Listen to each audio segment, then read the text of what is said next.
I am unashamed. What about you? Well, we're coming to you from our vacation, home away from home, Gulf Shores, Alabama. Actually, we're in Orange Beach.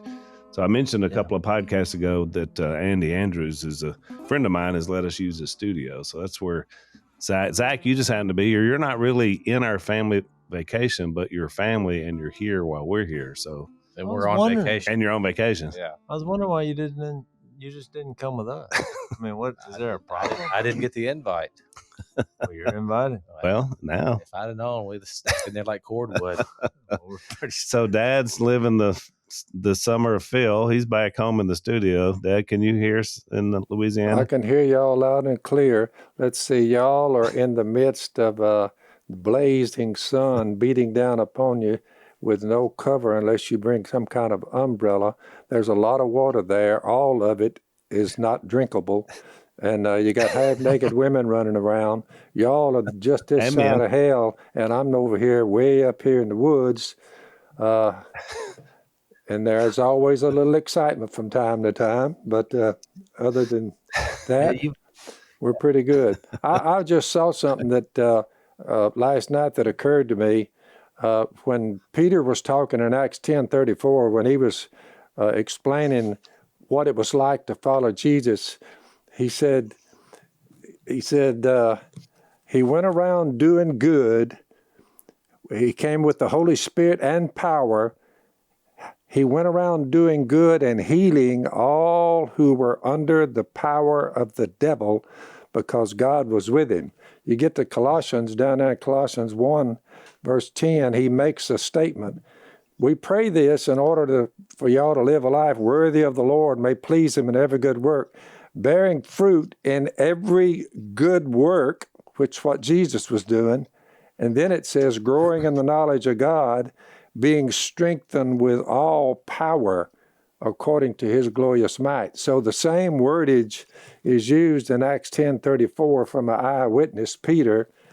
And when the Apostle Paul wrote to the Colossians, he brought up those same two things, going around bearing fruit in every good work and strengthening with all power according to the glorious might. So you may have endurance and patience and joyfully giving thanks to the Father, who's qualified you to share in the inheritance in the saints in the kingdom of light. When Jesus was going all around, the kingdom was at hand. But when it came, Paul is addressing this crowd saying, be like this by the power of God and go around doing good. It's not rocket science. And when put into practice, it becomes pretty easy just going around doing good and doing it by the power of the Spirit that lives in you. I thought that was pretty cool. What about it, Al? I like that. You know, we always say we start the podcast with a cold open, but Dad, that was a hot take is what that was. That was a hot Phil take. I like that Acts 10:34. That's really good. God doesn't show favoritism. He accepts men from every nation who fear him and do what is right. That's good. You bet you. That's excellent. And he even covers that, you know, here there is no Scythian and there's no slave and there's no, he works that in the next chapter. Wait for it. We're getting there. We'll get there. But that's what you do when you're by yourself and everybody leaves. Yeah. You sit around and study your Bible. That's right. So that's good. It's a time of contemplation. That's correct. Well, Dad had told us, Zach, on one of the last podcasts, because I was like, for years, we've kind of felt bad about you not coming.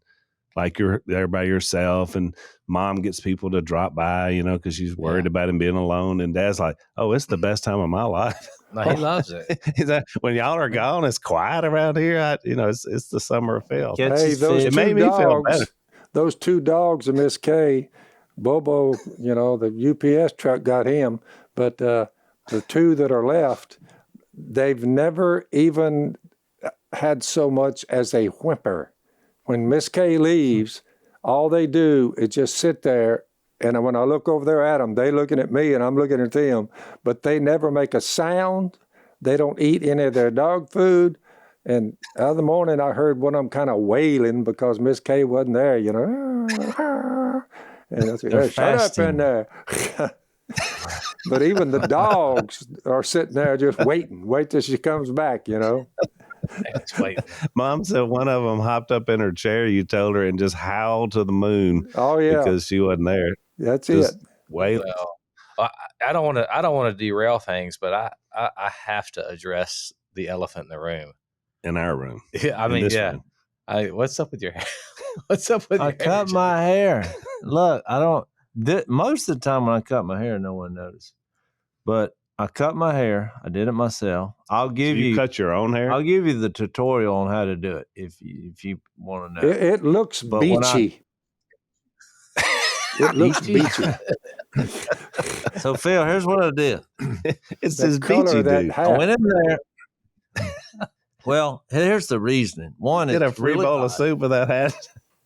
I like this hat. This is my beat.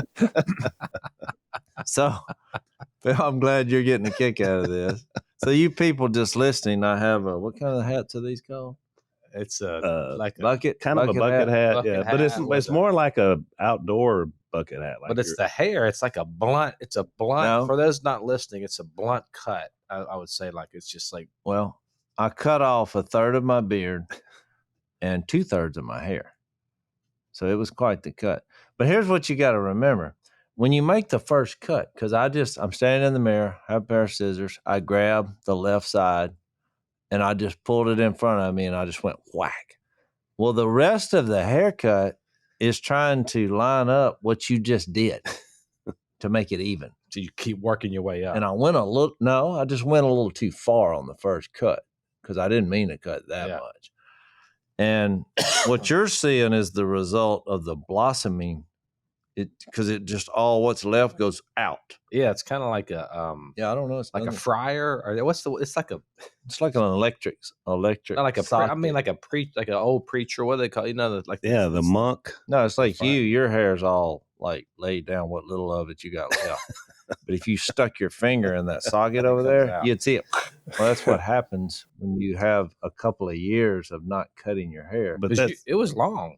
Oh, it was long. It's down the middle of my back. Jase, you're not aware of this, but there are people that go to school to learn how to cut hair properly where it's even. So it's not just a poofy fryer do because you're just taking length off. No, you're not dealing with the depth of I love the outcome. But what I'm going to tell you, I'm going to tell you how to do it. So then I go to the right side and make that. But here's the key part. Right in the middle, because when you turn around at the mirror, you can't reach it and get a visual. Nah. So I had like a weird rooster tail down the middle, all the way down. Kind of a. So then look, here's your faith illustration and sermon for the day. You just have to grab it and feel, and then just sheer faith. Just hope. Take the scissors and just hope you get it. And I got most of it. Now my son pointed out when I saw him, he said, "Dad, there's like 4 streaks of clumps of hair going down the middle of your back. It's like a foot longer than the rest of your hair." Well, if you want to see Jase's hair and you're listening on the podcast, you need to go to the YouTube channel, Phil Robertson YouTube, and then you can look up this episode. You can see Jase's new haircut. I cut my hair. I think you should cut your hair every couple of years. It was summertime, but here's why I did it. The main 2 reasons. This has been an epic year for fleas and ticks, and I have literally battled them for the last few weeks. And when I go in the woods, especially metal detecting, looking the way I do with that massive amount of hair, it's just a draw for critters to think, oh, here's a place I can hang out and live. Let's live here. And so I just got sick of it. I had a tick on my forehead. And it had been there a while. I couldn't see it. But it's still long. That's my thing. If you're going to cut it, when Jill cut it that one time, you got dapper. You looked, you were a new man. I cut 2/3 of it. That's a lot. This is manageable. Yeah. And it's, we used to do this every year when we went to vacation. So I did it to surprise my wife. But she had her issues. So, but when you have a tick that's on your forehead and you don't know how long it's been there, and you don't notice, then it's time to do something. Yeah, that's what I figured. I had to just. Good point. So I had a span of about half a dozen in 3 days, and the fleas were just. It's been an epidemic this year, fleas and ticks. Oh, yeah. So I figured I took that as a sign. So you're doing a TV show. How's we're gonna have some I continuity issues here. Thought we were done with the TV show. Now, a little birdie told me I shouldn't have done this, but guess what? Life Well, happens. So if you see me with most of my hair gone in an interview, it's still me. I mean, it doesn't matter. The same guy. Yeah. So, I don't know. We'll deal with that when we get to it. So, Dad, you want to, since you're home alone, maybe you can try your hand at cutting your hair. What do you think? Those are things I don't think about. Well, Phil, this is all your fault anyway. You started this in our family. And so I think it was good. But I'm just saying, I cut my own hair. It's not that big a deal. And I think I did pretty good. I was pretty happy with how it came out. So I thought Missy would be the most happy, but then she went to Karina's graduation. She graduated from college. We're proud of her. But then, Phil, you'll like this story. So Missy goes to Karina's graduation, and guess what happens? She gets food poisoning. Oh boy! At the gathering, at the gala. What is it with the same thing happened to Dad when he was graduating college. He told that story on a podcast. Well, that's why I thought Phil would like that story. Right. Although he stepped away. So Missy, listen to this. So Missy, I don't know. So Missy felt, she had a streak of decades without throwing up. Now mine's long, but not as long as hers. And so she had a vomit streak. She feels sick, but guess where it all comes into a crescendo? Oh, no. Is in the airport. Oh no! Going through security. No, and she thought, I think I'm fixed to throw up, and she's literally in the TSA line, and she throws up. And not only that, we're talking, double barrel. Oh, in the line. That's not good. Oh, but you know what? I was real proud because if the TSA's jobs is not sucky enough, I know. then you have something like that happen. But I've always said, what was that joke? That the most uncomfortable place in life is trying to have, explosive diarrhea in a public restroom. It's just uncomfortable. But when you're in the security line and this is happening. Did she make it through the line? No, she didn't make it. She just said, it happened. I looked around and I thought, where's a garbage can? And she's like, the next thing I knew, it was just over. Oh. And she said, the only thing I heard was Mia saying, you're okay. You'll be fine. You're okay.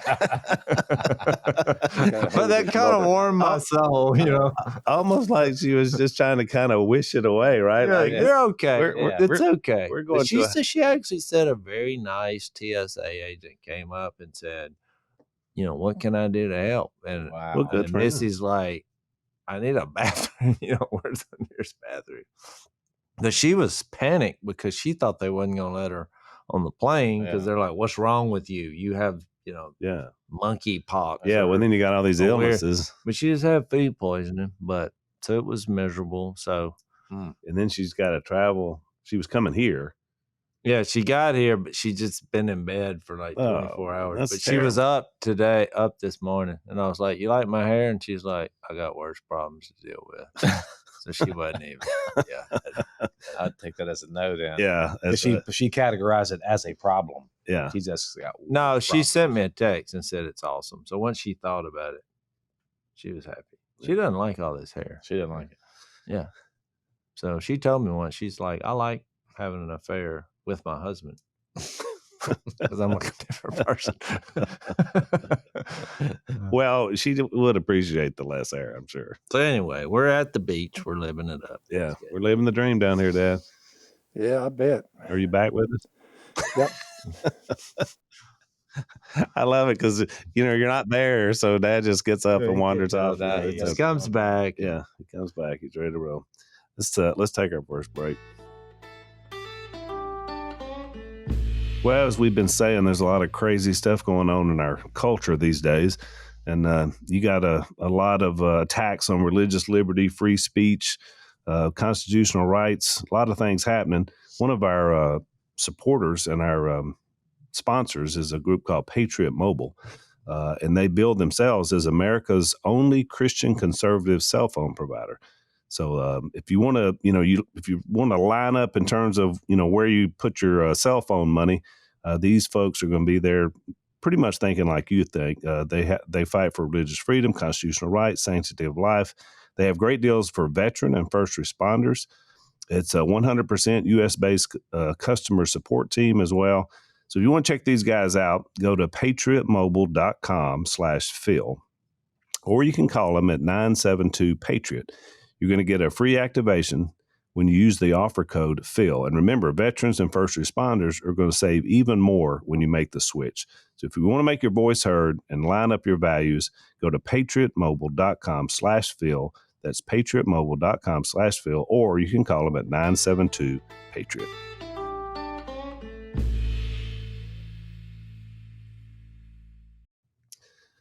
So what else? Anything else, Chase? I mean, you Well, a lot of stuff going I said on. I was going to give a fishing report. So far, it was a day of catfish only, and not the kind that my dad's been catching, the Opelousas cat. These are the saltwater.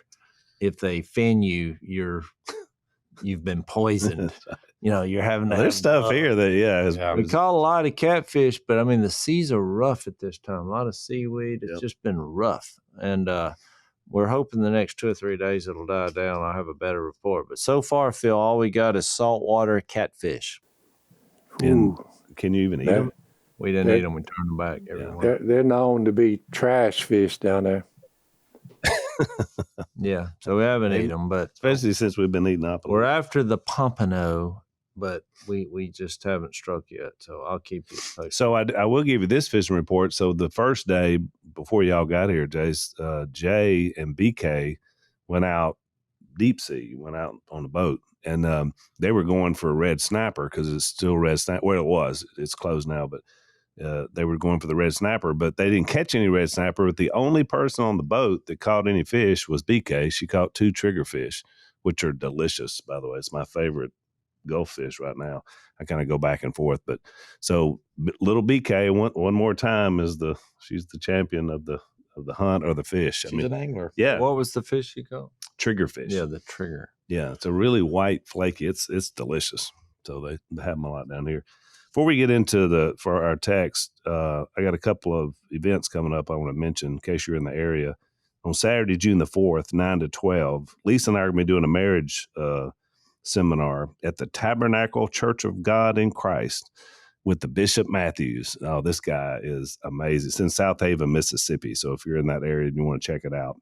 Also, we're going to be doing a barnstorm across Kansas. They're trying to amend their constitution, Dad, to basically have in their constitution that abortion is not a constitutional right. And so, it's called Value Them Both, talking about the woman and the baby. So we're going to be 5 cities in 2 days. So if you go to valuethemboth.com, you can see where we're going to be. But I think we're doing a little barnstorm to try to rally folks to vote on this amendment. So if you're in Kansas, be sure and vote for that amendment for not only protect women, but it also protects kids, which is what we're all about. So That's awesome.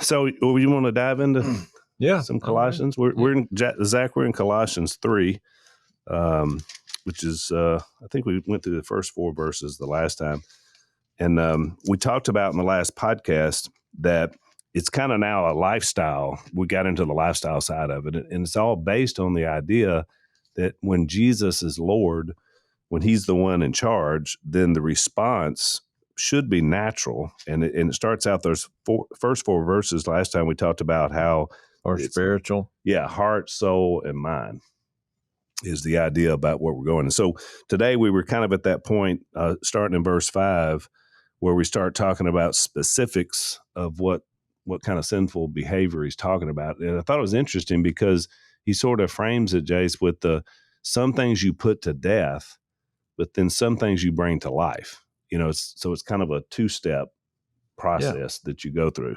So you just want to read this text? Let me read this first few verses here, and we'll talk about it. He says in verse 5, "Put to death, therefore, when your heart, soul, mind, strength are in the right place, whatever belongs to your earthly nature," or some say the flesh. What does yours say, Zach, on that word? Does it say flesh? It says impurity, passion, evil desire, greed. Let's see here. Therefore, consider your members of your earthly body Okay. as dead to this earthly body, as dead to immorality, impurity, passions, evil desires, and greed. Okay. Because of these, the wrath of God is coming. You used to walk in these ways in the life you once lived, but now you must rid yourselves of all such things as these: anger, rage, malice. So first he talked about sexual sin, lust, things of the mind. Now he's going to talk about things you say or the way you act. Slander, filthy language from your lips. Do not lie, lie to each other, since you have taken off your old self with its practices and put on the new self, which is being renewed. So, I mean, pretty much runs the gamut of what you see, I guess, in people's lives. And I think the background of this was people had come in there who were not focused on Jesus. They were rule oriented. They were worshiping things other than Jesus. And they had all these rules, but it wasn't like the last verse of chapter 2. It wasn't helping in restraining sensual indulgence. So he's saying, okay, you got this rule system. People are coming in with fine sounding arguments, but your life is filled with all these things. And then I think some of the people were responding, like in verse 8, anger, rage, malice, slander, filthy language from your lips. These are all like responses to circumstances. Right. Yeah. So that's kind of the way it works. You know, the evil world is happy when you got a lot of sin going on, and then a lot of arguing about it, and then rage and bitterness and anger, and innocent people are caught up in it. Right. I mean, not all problems are based on your own sin. Some of it is somebody else's sin. Right. And how you respond to it. Well, you think about the to mention the context again, that you got these guys that are trying to impose all these rules and regulations, but you know, then he comes back here with a bunch of do's and don't do's. You know what I mean? Yeah. And I think we would be misinterpreting this to look at this as moral rules. There's this interesting phrase here in verse 6 when he says, first of all, get rid of all these things, like consider the members of your earthly bodies as dead to immorality, impurity, passion, evil desire, and greed, which amounts to idolatry. For it is because of these things. What things? Well, impurity, passion, evil desire, greed, idolatry. It's because of these things that the wrath of God will come upon the sons of disobedience. So I always, hear that word wrath, and I've viewed it as God like has this barrel of wrath, and he's scooping it out, and he's mad, so he's pouring it on you. But if you read the language of Romans chapter 1, the wrath of God is really God just removing his presence from you. It's just God just giving you over to your own self. And I think the point here is, I think this is a lot about like spiritual disciplines and spiritual formation, that he's saying if you got to get rid of these evil things in your life, not to earn favor with God, because that you're not going to earn favor with him by what you do. The reason why we get rid of these things is because it helps us to allow ourselves to dwell in the presence of God. When we focus in on what we want, we don't know what we want actually, so we're chasing things that aren't him. That's why he says that impurity, passion, evil desire, and greed, what does it all amount to? It amounts to idolatry. Well, what is idolatry? It's anything other than Christ as the head of the whole thing. Going back to Colossians 2, what was his point? They've taken Christ and removed him as the head and started to worship the things of God with the rules and regulations. And that's why it never can lead to righteousness, because it's a rule-based system. Right.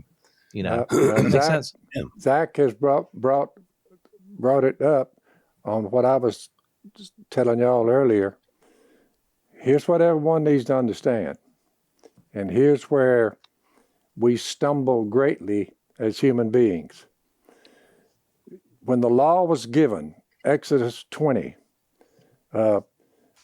he scared the daylights out of them. Just 16, Exodus 20, verse about 16. Everyone in the camp, when the law,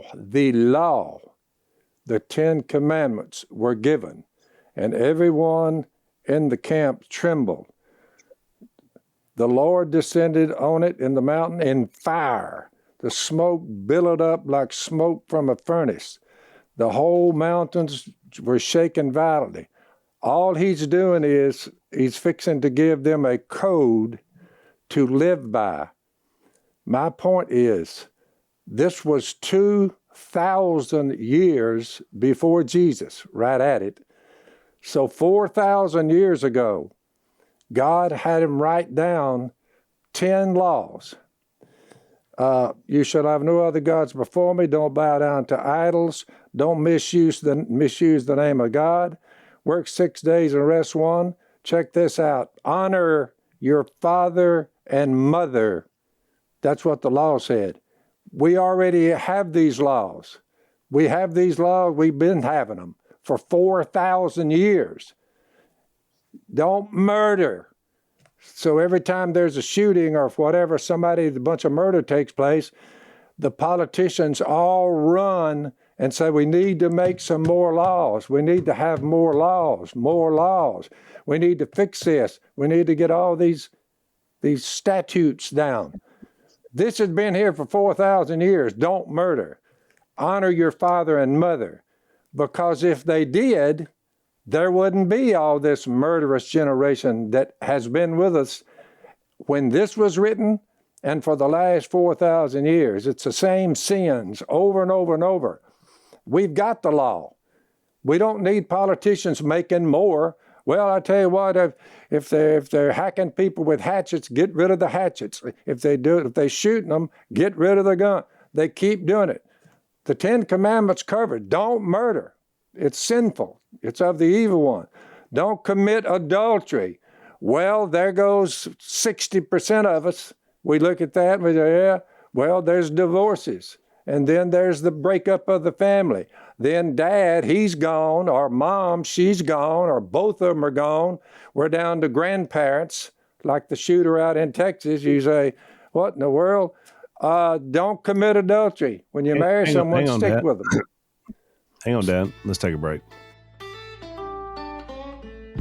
So it was interesting, Dad. I ran across the infomercial that we shot for our sponsors, Omega XL, and it was really, I just happened across it like at midnight. Like you find an infomercial, and it was really neat.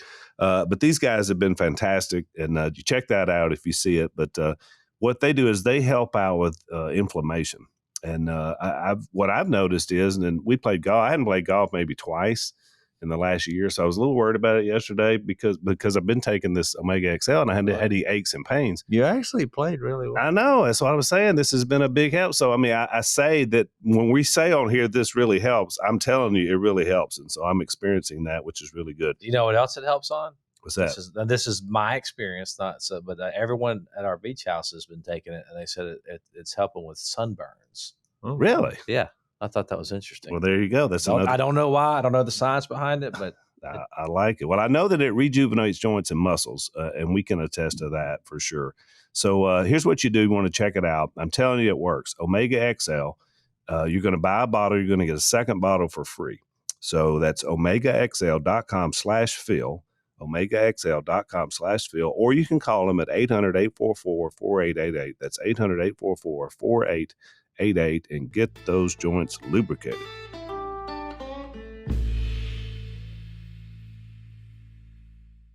Go ahead. Then he says, don't commit adultery. Yeah, that would solve a lot of problems. Well, that's been there 4,000 years, but we haven't obeyed it. The world has not obeyed it. Therefore, all have sinned. You shall not give false testimony. Don't go around lying. You're like, yeah, I mean, that'd be a good law. Well, what are we going to do? We said, we'll go in there and fix that one because somebody we found lying. So we'll add another law that says they can't do that because that's lying. You got the 10 Commandments that have been there 4,000 years. Why wouldn't this do for you? Don't misuse the name of God. Don't be full of hatred. Don't misname the God. Work 6 days, rest one. Makes sense to me. Honor your father and mother. Yeah, that would be, you'd be a lot better person if you did. You wouldn't go out and start shooting people. Don't murder. Don't steal. Don't lie. And don't covet. The law has been there 4,000 years. The law is not really the problem here. We're the problem. So when you finally, here comes Jesus saying, I'll get you out from under that code, but you are still need to understand that code was written for a purpose. It's a great code. And if everybody lived by the 10 Commandments, if everybody lived by that, it would be a wonderful place on planet Earth. Making more laws is not going to solve the problem. This is enough to cover it. That's my little rant on looking at it. Well, That was a Still, don't murder people is a great thing for you not to do, even when you follow Jesus. Yeah. To go out stealing, don't do that. Don't lie. Don't bow down to idols. Don't shoot your neighbor. I mean, the laws have been there. So you think more Making laws, new ones will do no you think good. more laws would help? Is that what you're saying? So what you're saying is we need more laws. Let me tell you what Dallas Willard. This is what Dallas Willard wrote in referencing T.S. Eliot. He says T.S. Eliot once described. This is, by the way, in the book Renovation of the Heart. T.S. Eliot once described the current human endeavor as that of finding a system of order so perfect that we will not have to be good. But the way of Jesus, he said, Dallas says this, tells us by contrast that any number of systems, not all to be sure, will work well if we are genuinely good. And we are then free to seek the better and best. The impotence of systems or laws, you could say, is a main reason why Jesus did not send his students out to start governments or even churches as we know them today, which will always strongly convey some elements of human systems. What we need is love. We need more love and less law. And you say if we loved God, we would obey him and fulfill these texts. And if we loved each other, we need to love each other, knowing that no one has ever kept the law perfectly except the one who wrote it. And he's the one that said, love me and love your neighbor, and everything will be all right. And that is true. If everyone, in fact, did love God and love their neighbor, all of this crap you're seeing in our culture would disappear. It's not rocket science. No, it's not. But to Dallas's point, he says that the church is to be the beachhead, like the people of the church are to be the beachheads of his person, his word, and his power. In the midst of failing and a futile humanity, they were to bring the presence of the kingdom and its king into every corner of human life simply by fully living in the kingdom with him. That's why I think this idea of being in God's presence, like if wrath is being kicked out of God's presence, then heaven would be to be in his presence. And I think that's our role as the church. And this, I think, to jump on this bandwagon of more systems, more laws, more rules, you can't legislate it to that point. I mean, these things are already illegal. And they've been trying to do it for 4,000 years, and they still don't love God and love their neighbor.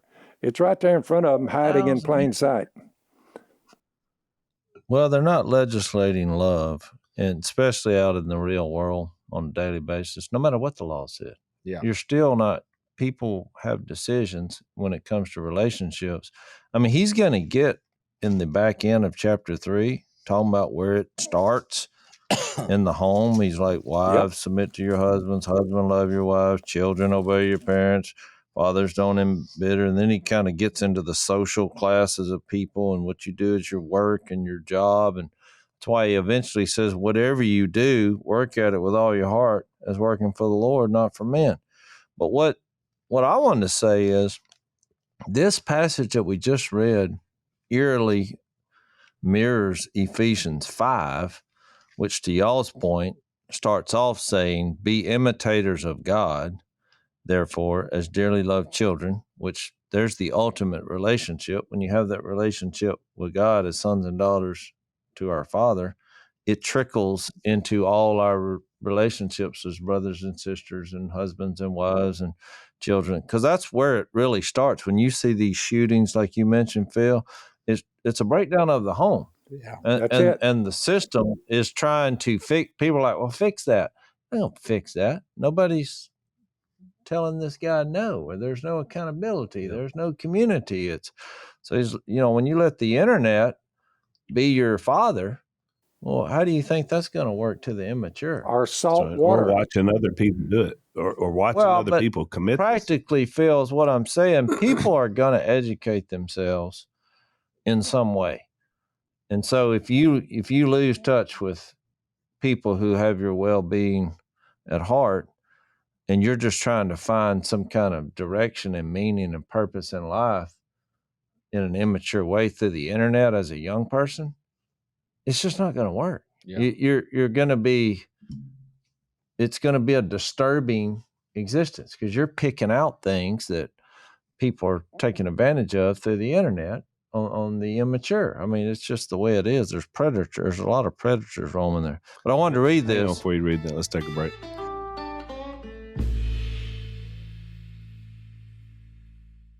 But it says, and live a life of love, to your point, Phil, just as Christ loved us and gave himself up for us as a fragrant offering and sacrifice to God, which is the whole motto of the book of Colossians. I mean, he's saying this is not a place, this is not a system, it's a person.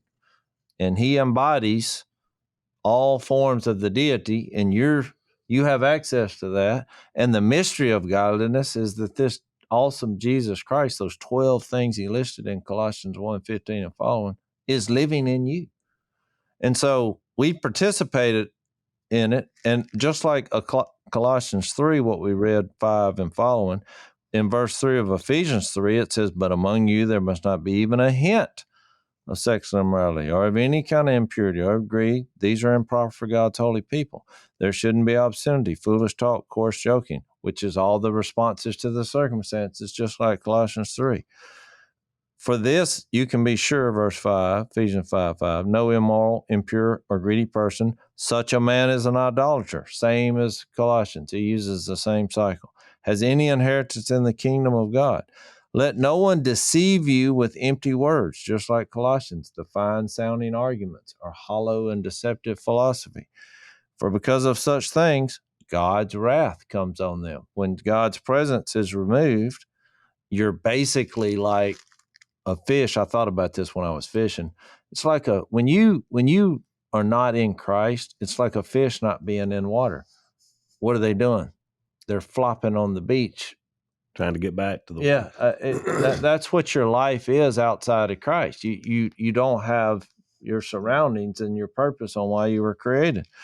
Then it says, verse 7 of Ephesians 5, don't be partners with them. So if that's who you're running with, if you look around and you're like, well, I like this crew, we're a bunch of fish flopping on the bank. Well, it won't be long and bad things are going to be happening. But I said all that just to make a point. The frustration I have, I think what was going on with the Colossians is the same thing on whoever put this together. I know the people who translated this Bible,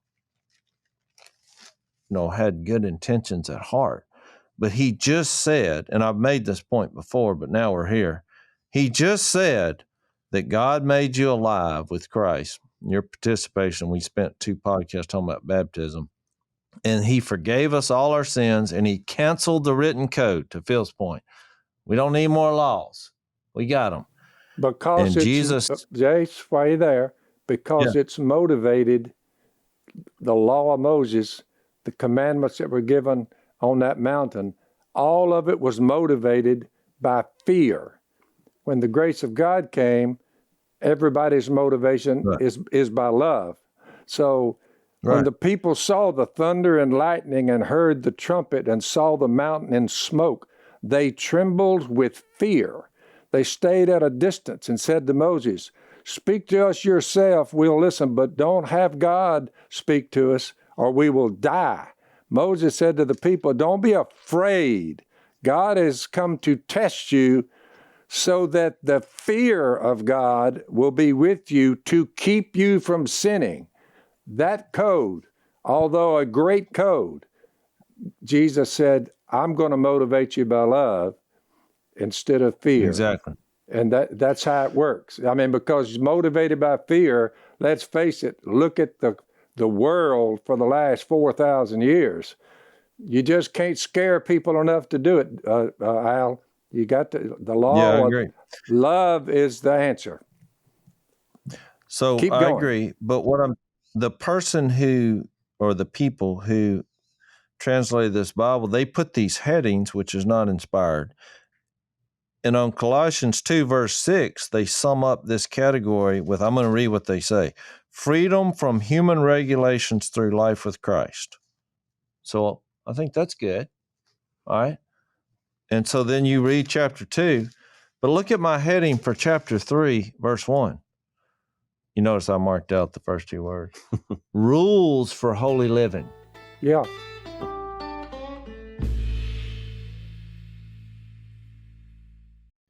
Well, here's the heading. Look, for Colossians 3:18 through chapter 4, verse 1.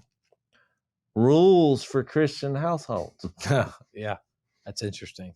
What I'm saying, though, is we tend to say, well, look at society. What's wrong with the world? These are church people. These are God-loving people who are missing the very point that they just translated. That's right. With the little heading title. I'm telling you, you go to your wife and start tomorrow and say, look, the reason that you need to submit to me, because it's a rule. Follow the rules. Say that every day and let me know how that works out.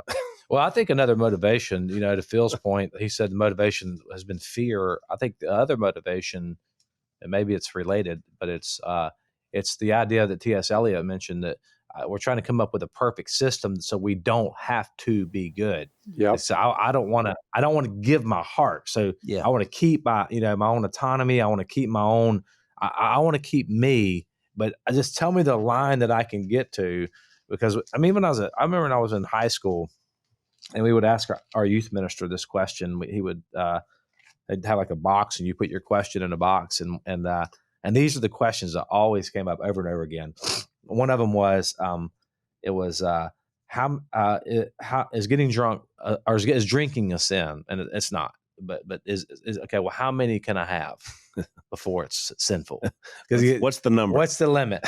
Or with your girlfriend, how far is too far? Like, in other words, when does it cross over? Yeah, just give me I want to go to the limit of where it didn't. But once I want to go right to the edge of where it's not sinful, and then I won't cross.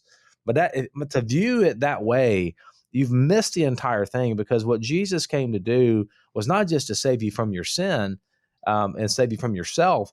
He came to renovate, to borrow from Dallas Willard, to renovate the heart. He came to give us a new desire. That's why John Piper's ministry, Desiring God, is so big. I mean, It's like it's addressing the heart, and that's the thing that I think that this passage in Colossians is getting to, is that as long as you're focusing on the external things and you're not allowing the Holy Spirit to transform your heart, then you're basically indulging in idolatry. Which is the point of the Sermon on the Mount. It's the point of what I just read. Look, I remember as a teenager, the first time I read Ephesians 5:3, I went, uh-oh. Because it said, among you, there can't even be a hint of sexual immorality. I thought, well, I'm out on that. I mean, a hint? I remember a Bible study at your house. Aim for perfection. Well, I know. Yeah. But from although a it's legal hard to achieve. But to Zach's point, it is about the heart. His point wasn't to try to make you feel like depressed because, there's no way out. It's like, don't try to manipulate this situation. That's why he brought up it's idolatry. You don't try to rationalize what you know to be right to try to work it out on your own from a system level. It's never going to work out for you. It's never going to work. That's the You're point. missing the whole point. You fall in love with Christ and you're like, you know what? It's not about these, did I cross this line?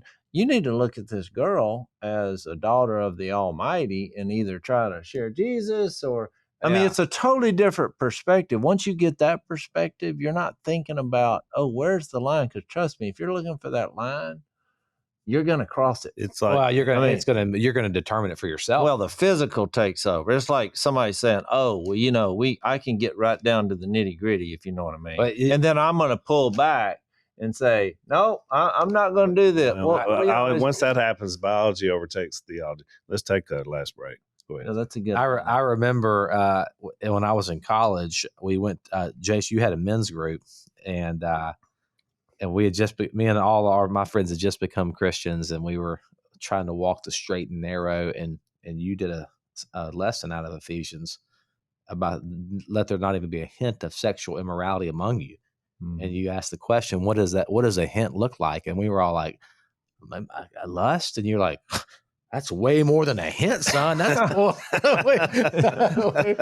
We were trying to, but to the point we're making, like I had established a line. All my friends, so we were right out of the world. Like, so for us, like that, our line was, we could lust, and that's a hint, But you're like, no, that's full blown, but it's that's the problem when you are trying to establish, okay, what's the limit? Because your limit is going to be based on what you determine to be good, which is going to be based on yourself, which is creating the law. Back to Phil's point, you're creating your own rule system. These people come into the church and they were creating an amendment to what God's grace is. They're like, here's what we're doing. But it wasn't because when you focus on Jesus, I mean, I'll give you one example, hopefully, because we don't have time to talk about it today. But when you look at Jesus's life and what he did, I mean, you think about that conversation he had with the Samaritan woman who, I mean, her life had been a complete train wreck. And then when he brought up the fact about worship, I mean, she started saying, well, she was given some theology here, and it was just like the Colossians. Her theology wasn't causing her to restrain from bad decision after bad decision after bad decision. And so, Jesus is like, you won't worship on a place. It won't be a physical place. You'll worship in spirit and truth, which gets back to the heart, what's going on. And it'll be a person. That's why when her response, she's like, she wasn't going around and saying, hey, come to this building, or let me tell you what happened. She's like, come see a man who told me everything I did. There's a person who embodies truth and spirit. And so then, but when you get to the final part of that story, I was just trying to get to this one point. When Jesus says something strange about, because they were talking about finding something to eat and, a physical thing. And he said, my food is to do the will of him who has sent me and finish his work. So when we're in Colossians and you think, I got to put off these things and then put on the new self.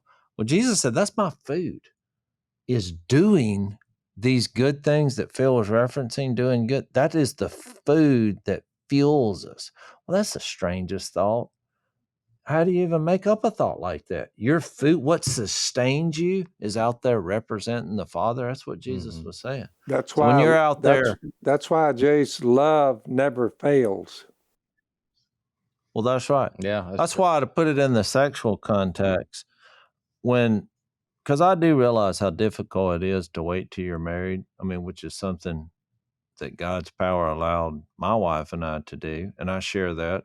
And remember when we were attacked, Phil, that time, that was one of the questions they asked me. They were like, do you honestly expect people to believe that you waited till you got married before you had sex for the first time? And he didn't even believe it. I was like, well, I don't care if you believe it or not. That's what happens.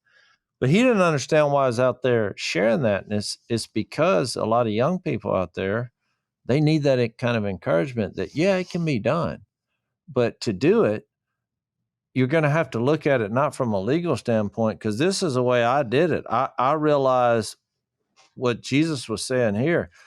The best way to keep yourself pure is to have a spiritual conversation at the first of the date about Jesus and about what your purpose is in life. Yep. It's like it totally turned around. I mean, one girl I gave the speech to, which was basically, I'm going to love Jesus more than you. I want to find someone to help me get to heaven. So I go out with this girl. And she's like, she didn't really say, oh, that's the greatest thing I ever heard. But she's like, okay. Well, as the relationship continued, she came to the Lord. Well, then she wanted to keep dating, but I didn't want to date her. But I was like, look, you're a sister. I'm your brother. But it's not going to work out. I mean, I hate it for you. I mean, but I'm out. But you're in. It's not you, it's me. Yeah. So I had it got a little bumpy, but what I'm saying is it kept me from doing something wrong because that she came to the Lord. It was awesome. So I was like, well, I'll start a dating ministry. Well, that didn't work. But still, when I met my wife conversion and went through the story of Jesus with her for the first time, that was the foundation that was built on. So it didn't become a legal thing. We weren't setting parameters based on what we, thought we could humanly accomplish. We just decided to build it on Jesus. Now, toward the end, we were setting some parameters because there's nothing wrong with parameters.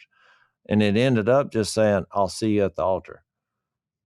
That was it. Yeah. So for the last 3 months, it was just, we talked on the phone, and because then it was inevitable that we were going to be married, and the temptation was real. The struggle was real. But, we had a streak. We didn't want to mess up at that point. But the new self was the motivation, which is so what we see, Dad, to circle back as we wrap up, is what you see: unfettered, sinful life, no God, no put to death anything. It's very shocking and ugly. I mean, when it runs itself out, as Zach, you mentioned earlier, whenever God says, okay, I'm just stepping back and you be you. And when we see that happen, we see literally unspeakable evil acts happen on a daily basis. And the more you see of that, the more you know that that's the evil one. So you're right. We don't look at it from a standpoint like other people, like somehow we can just figure this out with some new program or plan, and all of a sudden we're all going to be great. This is spiritual warfare. And it's all they keep saying is more laws, which will not work. My point is, look, Phil, even if there were more laws, if you spend the rest of your life trying not to do wrong, if you think that's the epitome of Christianity, you're going to be miserable. Yeah. Number one, you're not going to pull it off. Well, you've missed it. I mean, you've missed the whole thing. I think that's the point of Colossians, that if you think it's about not doing or just putting off the old self. Yeah, you've missed the whole thing. And that's not that doesn't sound like salvation to me. That sounds like bondage. And that is not what Christ came to do. He came to liberate people. And I think that's, if your walk with Christ is not liberating, then I would question your walk with Christ. And one of the things that you said, Jase, I think would be good for our audience, because we get a lot of questions that revolve around this. I'm stuck in some kind of, you fill in the blank on the sin, and I can't get out of it. What do I do? And I think the answer is, what Jase mentioned earlier. You're not going to get out of sin by just trying not to do it. You're going to have to fall in love with the person of Jesus. You're going to have to start to walk with Jesus. You're going to have to do the things that are here in Colossians 2. You don't do them to be saved. You do them because there's a better way. Yeah, it's put to death and bring to life. All right, we're out of time, but in overtime we'll explore that. I've got a verse, Dad, to your earlier point about the mountain that I want to share in the overtime. So check us out. You can follow us over blaze.com, blazetv.com/unashamed to get our overtime. We'll see you on the other side. Thanks for listening to the Unashamed podcast. Help us out by rating us on iTunes. And don't miss an episode by subscribing on YouTube, and be sure to click that little bell to get notified about new episodes. And for even more content that you won't get anywhere else, subscribe to Blaze TV at blazetv.com/unashamed.